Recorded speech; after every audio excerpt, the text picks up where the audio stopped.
In 1883, a creative engineer named John Roebling was inspired by an idea to build a spectacular bridge connecting New York with the Long Island. However, bridge-building experts throughout the world thought that this was an impossible feat and told Roebling to forget the idea. It just could not be done. It was not practical. It had never been done before. Roebling could not ignore the vision he had in his mind of this bridge. He thought about it all the time, and he knew deep in his heart that it could be done. He just had to share the dream with someone else.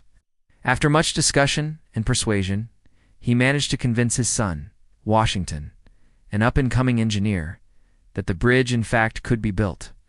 Working together for the first time, the father and son developed concepts of how it could be accomplished and how the obstacles could be overcome.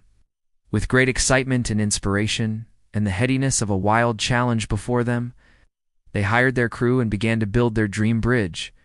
The project started well, but when it was only a few months underway, a tragic accident on the site took the life of John Roebling. Washington was injured and left with a certain amount of brain damage, which resulted in him not being able to walk or talk or even move. We told them so. It's crazy men and their crazy dreams. It's foolish to chase wild visions. Everyone had a negative comment to make and felt that the project should be scrapped, since the Roeblings were the only ones who knew how the bridge could be built. In spite of his handicap, Washington was never discouraged and still had a burning desire to complete the bridge. His mind was still as sharp as ever. He tried to inspire and pass on his enthusiasm to some of his friends, but they were too daunted by the task. As he lay on his bed in his hospital room, with the sunlight streaming through the windows, a gentle breeze blew the flimsy white curtains apart, and he was able to see the sky and the tops of the trees outside for just a moment. It seemed that there was a message for him not to give up. Suddenly an idea hit him. All he could do was move one finger, and he decided to make the best use of it. By moving this, he slowly developed a code of communication with his wife. He touched his wife's arm with that finger, indicating to her that he wanted her to call the engineers again. Then he used the same method of tapping her arm to tell the engineers what to do.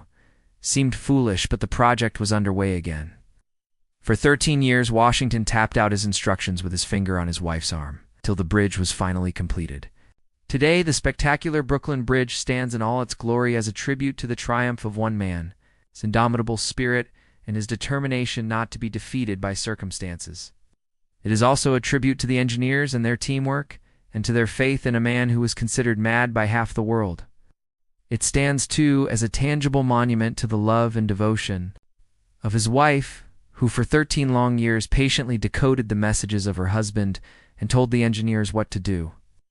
Perhaps this is one of the best examples of a never-say-die attitude that overcomes a terrible physical handicap and achieves an impossible goal. Often when we face obstacles in our day-to-day life, our hurdles seem very small in comparison to what many others have to face. The Brooklyn Bridge shows us that dreams that seem impossible can be realized with determination and persistence, no matter what the odds are. Even the most distant dream can be realized with determination and persistence.